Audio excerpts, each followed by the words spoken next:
back. We still unpack the issue of racism that has been at the forefront of the news of late. It's all over the show, newspaper, radio, social media platforms, and it's much ado about Facebook posts, Twitter comments, etc., and that has spiraled out of control.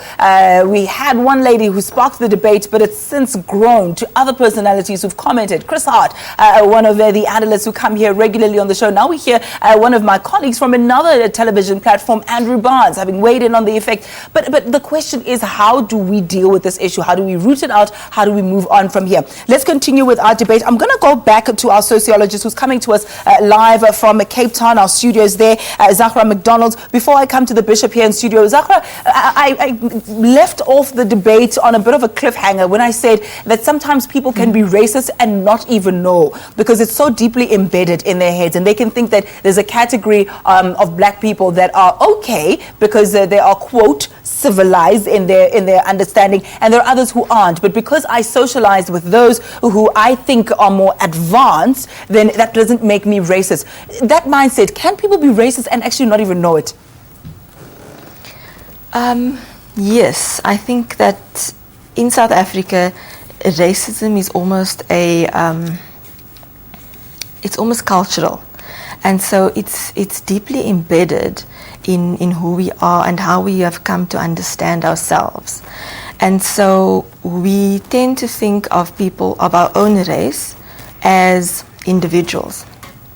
And so certainly we wouldn't think that if we are colored, for example, that all colored people are the same, because we know them, that they are very different to us, and so therefore all coloreds can't be the same.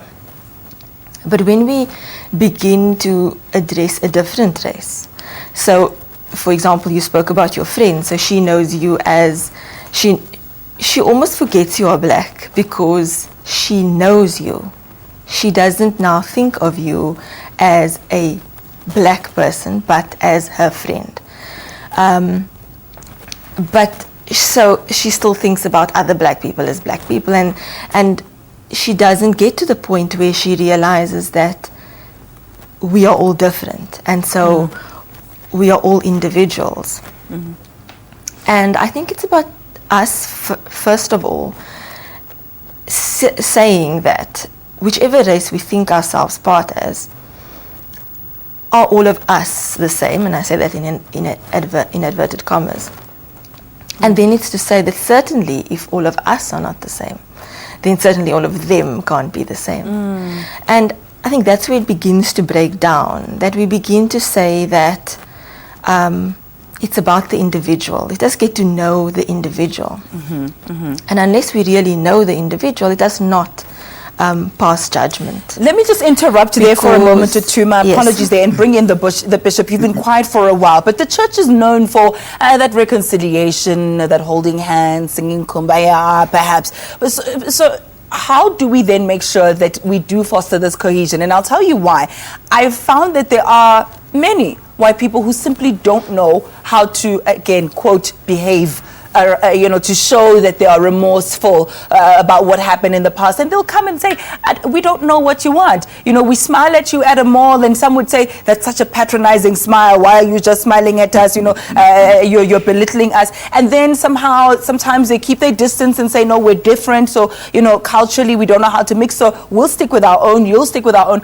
Or other times they're apologetic, overly apologetic. So it seems as if they can't win, and they'll come and say, we simply don't know how to behave to foster this reconciliation in this new South Africa. How do they behave so that we can all say, okay, you really are remorseful? What should they do? Indeed, the churches have a ministry of reconciliation and healing. What we did recently, just to deal with the thing you're talking about, at the Council of Churches, was to actually commission a study, because we can't deal with what we have not looked at.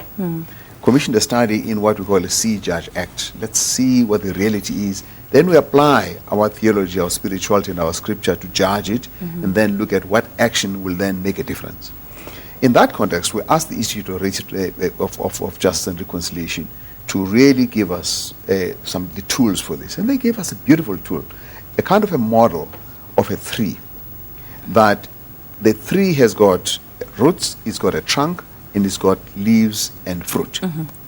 Now, the point which I really would like to put forward is that the roots are where the source of the whole nutrition of the thing is. And these are your values, these are your religion, these are your ideologies, these are at the bottom of that really gives us the makeup. And then there is a trunk in the middle, which is the structure that carries those values. It could be your coping mechanism.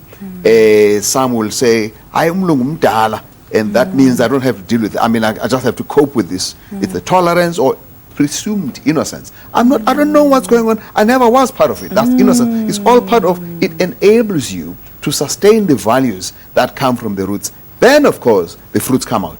So what we're seeing here are just the fruits. The racism you experience, this and that and that. These fruits are going to keep coming up. Some are greater than others. Until you deal with the roots. You deal with the roots. And so how do you deal with the roots that are values, ideologies, and beliefs? And that you deal with in socialization. That is why, unless we will deal with this at educational level, at preschool level, at the primary school level, you know, in some countries, let's say the United States, there's something they call an American way of life. You know what they do? They infuse it through American studies. They give children a way of understanding how to be a citizen in that environment, including to value their constitution, to value their flag. We don't do that in this country. We need, I mean, I heard the politicians earlier talking about the need for legislation to criminalize. You can't criminalize attitudes. You can criminalize the acts that are the fruits, but you're not going to deal, you're going to get rid with of the trunk. You're not going to deal with the trunk and the root. No. Yeah. That you deal with through education, through socialization, through beginning to develop a different kind of language, and helping people take away that innocence, call it, create the space where I can comfortably say, that's the racist thing you're doing now. And I didn't realize it. That's the way you've got to begin to say, don't be polite about it. Let's deal with these things. And I'm saying it's not just about everything that dehumanizes the other. And it's not going to end with race only. We do it all the time. In many ways, in our brides, in our picnics, in our breakfast tables, in our dinner tables. It's happening all the time. We have to get to the bottom of that. That's where our socialization is. Now, I want to bring in a bit of a disclaimer that I possibly should have started with a little bit earlier. Many of the times when we talk about race, it's always the white as the offender and the black as the victim. The debate rages on as to whether or not there can be counter-racism, whether or not black people can be racist against white people, etc. So largely the debate has been one-sided, is that the white people, because of those tweets, the Facebook profiles, etc., offending black people. But here's a tweet I'd like to bring into the fore. It comes from Dakes Green, and Dakes has posted something that was posted by a gentleman called Velapi Kumalo. Velapi Kumalo says, and I quote, "I want to cleanse this country of all white people. We must act as Hitler did to the Jews.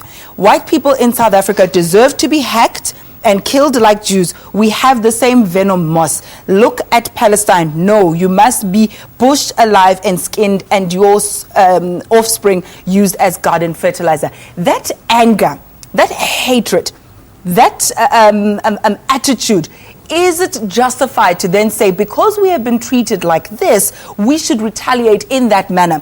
Such comments like this, do they also qualify as racism towards the other? Absolutely. And because racism gets colloquialized in political terms, I would much rather talk about that which dehumanizes, which considers the other person as dispensable, as less than human. And that way you bring it out of the political to the social and the human. And that, whether you're dealing with a person because of a different ethnicity, it does not matter. There are people who regard other people as Zlwane because they call it a different language. A different language. Now that is all part of it. So I would move away from racism and talk about the need for the kind of social cohesion that deals with total reconciliation. But we need to recognize that there is a woundedness in our society. That woundedness then leads to the kind of comments. Vile that we've seen.